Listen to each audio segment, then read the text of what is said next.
Hello!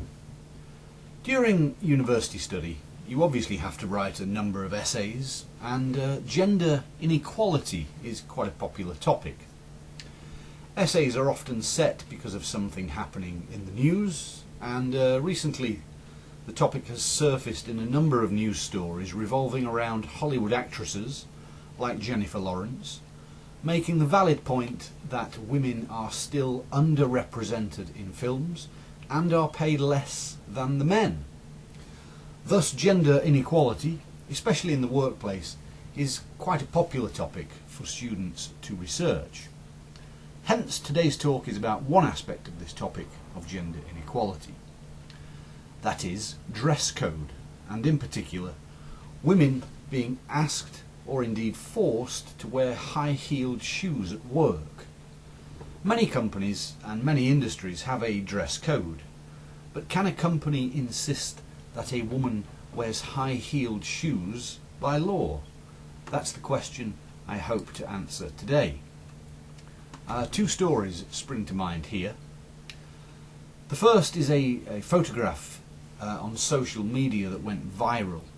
It was a photo of a waitress's feet in Canada after working a shift in a restaurant where the dress code stated that waitresses have to wear high-heeled shoes.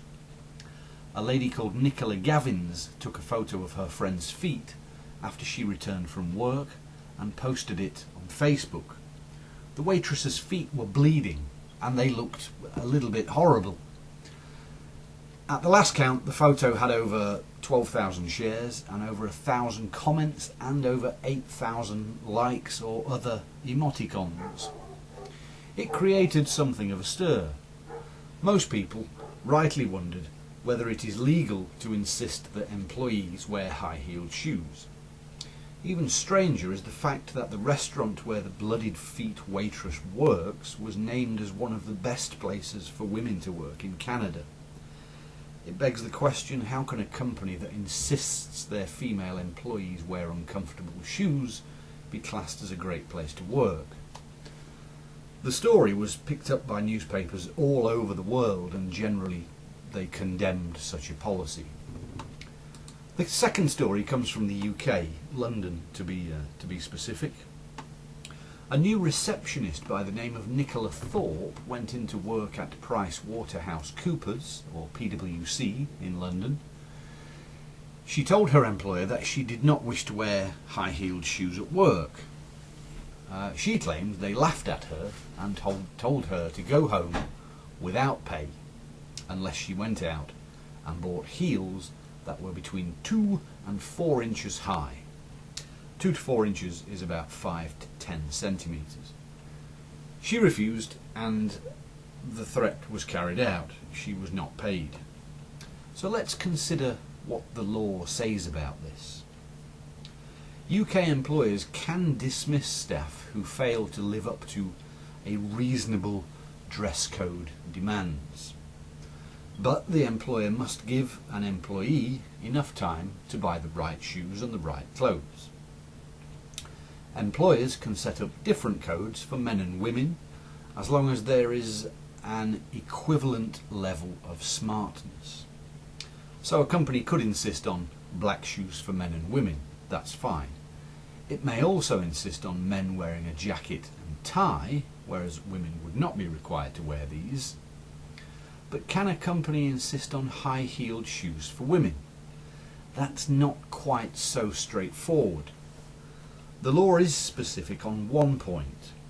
High heels cannot be part of a dress code because they make women look sexy. That's because being sexy at work is not a job requirement. The requirement is about smartness, not sexiness. Hence, you would think that the employee in this case, with PwC, has grounds to be upset and could claim damages for unfair dismissal. But again, it's not quite so clear-cut. The company that runs the reception for PwC says that the employee had signed the appearance guidelines, which stated the requirement for high-heeled shoes. So in this case, the employer is claiming that the employee knew about the requirements and signed a document that she accepted them, but then failed to abide by the agreement. Hence, she was in the wrong. Apparently, it is common practice in service industries to have such dress codes. Let us now consider if such dress codes are outdated and potentially sexist.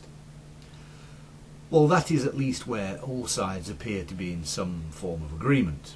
Yes is the simple answer. It does seem ridiculous to have a dress code that requires women to wear high-heeled shoes.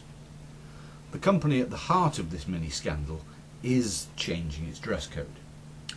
You would imagine that other companies will follow suit, as the negative publicity that surrounds this type of story is generally best avoided. Finally, the lady in question, Nicola Thorpe, set up an online petition to demonstrate against this kind of policy. She started a petition on the UK Parliament website, which, because it has gained more than 100,000 signatures from supporters, the topic must be debated in Parliament.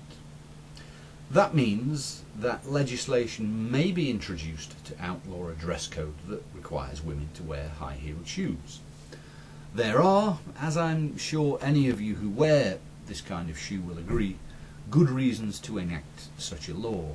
High-heeled shoes can be jolly uncomfortable to walk in, and can damage the feet and knees, leading to back pain and arthritis later in life. They aren't, in a word, very good for your health.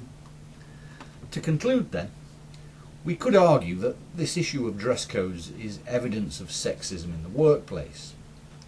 However, the results of recent newsworthy stories has led to some changes in workplace policies and may even result in a change to the laws in the UK. Thank you.